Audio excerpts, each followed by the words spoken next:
Chapter 3 Linear Growth Trading Time for Dollars. I used to tell people in my seminars that most workers are on the 40-40-40 plan. They work 40 hours a week for 40 years, and then when they retire, they get a retirement dinner and a $40 watch. But like a lot of things in our fast changing world, the 40-40-40 plan is outdated. Today, most of us are on the 50-50-50-50 plan.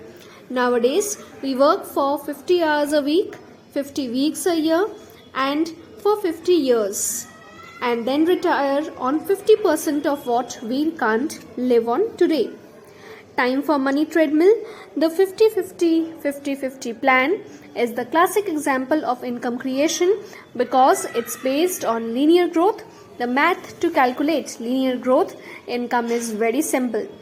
H multiplied by N is equals to I, where H is the hourly wage multiplied by the number of hours worked is equals to the income.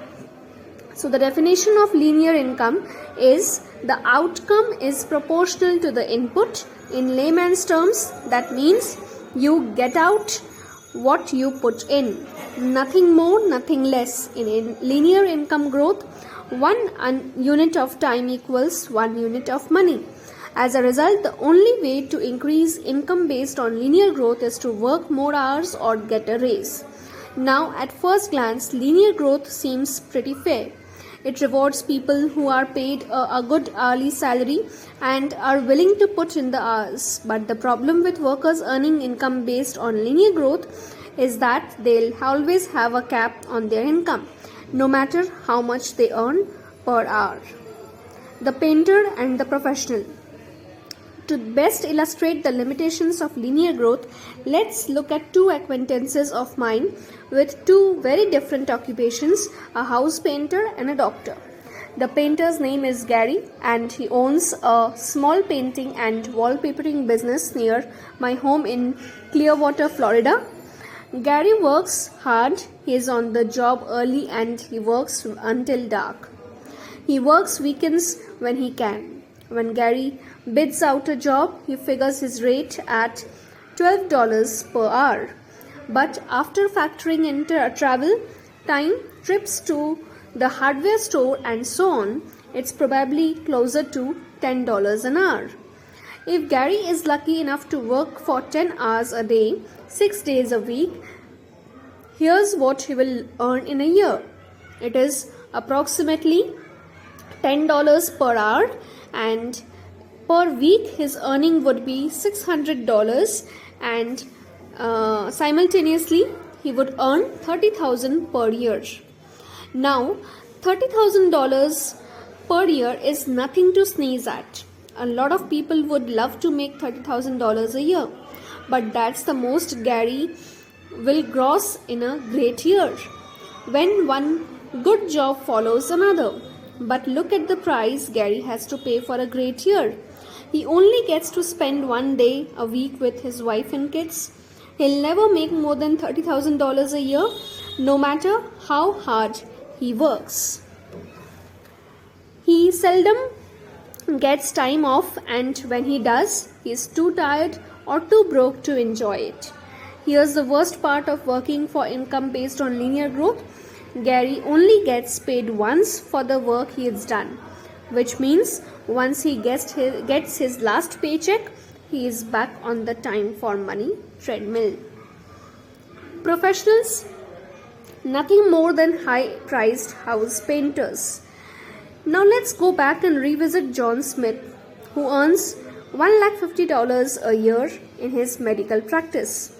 Dr. Smith is a general practitioner with his own private practice. Although 2 of his 4 full-time employees are registered nurses, Dr. Smith must see his patients in person, so he works 8 hours a day, 6 days a week, attending all the patients, then spends 2 additional hours a day filling out paperwork, and spends 2 Sundays of each month on business matters. The only way Dr. Smith can increase his income is by increasing his hours. But because he is already working 10 hours a day, By the time he gets home, he is too exhausted to help the kids with homework or attend his son's soccer games, much less add more time to his workday. A slave to his job.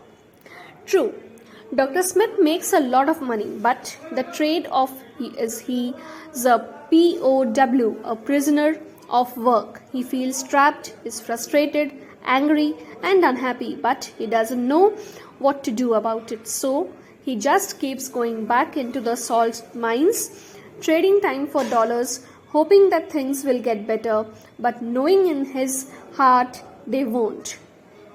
That's the problem with income based on linear growth. If you are not personally doing the work doesn't get done. If the work doesn't get done, you don't get paid. And the only way to get paid is to keep doing the work over and over again. Heaven forbid the painter or the doctor ever gets sick or injured and can't go to work. What does your treadmill pay? What about you? Are you on the time for money treadmill? If so, how much does your treadmill pay? Below is a list of occupations and their average yearly salary, as reported by Parade magazine in its annual report. What people earn. Take a look at how your yearly compensation compares to other occupations. 1996 average salaries for jobs in USA. Occupation of a hospital junior earns $17,000 per year. A high school teacher earns $33,500 per year. Corporate attorney $85,500. Secretary $16,000. Sales clerk $10,000. President of United States $2 lakh. Newspaper reporter $32,000. Travel agent $28,000, physician $1,41,000, minister $23,500, and an accountant $39,000 per year. Were you surprised at how your income compares to the incomes of other jobs around the country? Well, you are in for an even bigger surprise. When you compare your yearly salary to the compensation for a CEO of a large company. Just take a look at how CEO pay compares to the pay of an average worker in 1996. Wage gap between CEO and workers. A CEO gets paid $3.7 million. Worker pay is $20,000.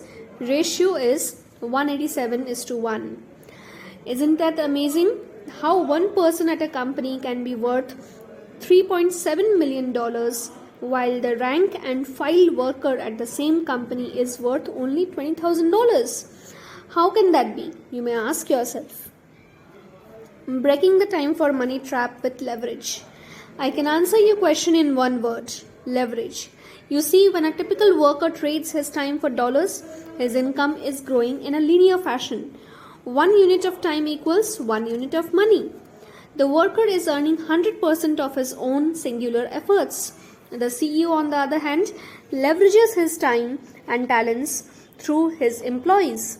Instead of getting paid 100% of his singular efforts, he makes a percentage of all of his employees' efforts.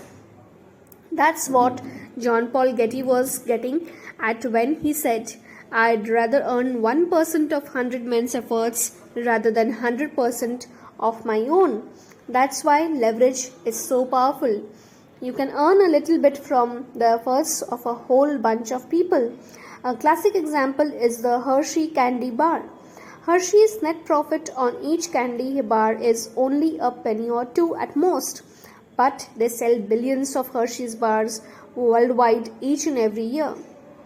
That's why the makers of Hershey's candy bars, Mars Inc., is able to post profits of $1 billion+ a year in and year out. And that's why the CEO of Hershey makes big bucks.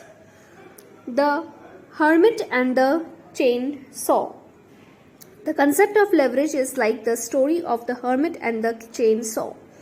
One day, an old hermit came down from his cave in the mountain to buy a saw at the local hardware store. I'm moving out of my cave and building myself a new log home, the hermit proudly announced to the young sales clerk. I need the best saw you got, and the price is not an object.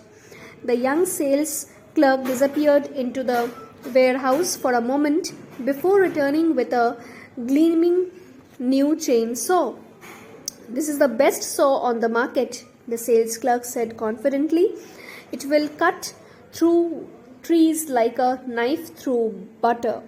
I guarantee it will cut a month's worth of lumber in a day, or I'll personally refund your money from my paycheck. The excited hermit paid the clerk, grabbed his gleaming new chain saw by the handle, and headed back up the mountain.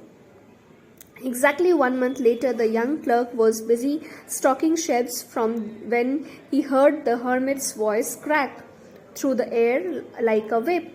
Hey, Sonny, I come to return this saw and get my money back like you promised. The clerk looked up to see the old hermit but was shocked at what he saw. The hermit looked like he hadn't slept in weeks. His clothes were shredded and stained with blood and sweat. He looked like he had been worked half to death. What happened to you? The clerk stammered. You look terrible. The old hermit summoned all his strength and lifted his chainsaw onto the counter, grumbling, It's this burn saw you sold me. You said it would cut a month's worth of lumber in a day. Well, I've been using this contraption for 30 days now, and I haven't even been able to cut a day's worth of a lumber in a month. I want my money back. The startled clerk apologized and said, Sure, a deal's a deal. Just let me have a look at this saw for you. Maybe I can figure out what's wrong. The clerk gave the pull rope to a quick yank, and the chainsaw exploded into a roar. The hermit jumped back from the counter like he had been shot, shouting over the roaring saw, What's that sound? A lesson about leverage? Can you imagine trying to cut down a tree with a chainsaw that wasn't even turned on? No wonder the hermit looked beat up and worn out. The story brings home the point that leverage is an awesome tool, but only if we put it into use. The chainsaw is obviously a great tool for leveraging time and effort. If you have ever tried to cut up a big tree limb using a handsaw, you know exactly what I mean. The irony of the story is the hermit had in his hands a powerful tool for leverage. He just didn't know how to use it. In other words, his failure didn't result from a lack of talent or effort. His failure resulted from a lack of knowledge. The same can be said for the average person. Through the power of leverage, we can accomplish our goals in a fraction of the time with a fraction of the effort. We can, in fact, cut a month's worth of lumber in a day. But in order to take full advantage of leverage, we have to have the knowledge that it exists. Otherwise, we'll end up like the hermit. We'll try to get ahead working harder, trading time for dollars instead of working smarter by leveraging our time and efforts. Isn't this why by age 65, the average person will be dead broke, or dependent on the state, family, or church? Too many people are copycatting a linear plan instead of a leveraged plan. Knowledge is the first step. By copying the right kind of leverage in the right situation, we can move mountains and we can make millions. The question is, what system of wealth creation do you want to copycat? Do you want to continue to copycat the linear system of wealth creation and end up like the old hermit, trading lots of effort for very little return? Or would you like to be like the young clerk and learn how to turn on the chainsaw of leverage? That's why what you will learn in the next chapter: proven ways we can leverage our time and efforts so that we break out of the time for money trap forever and claim the financial independence that we deserve. If you like this video, kindly subscribe my channel.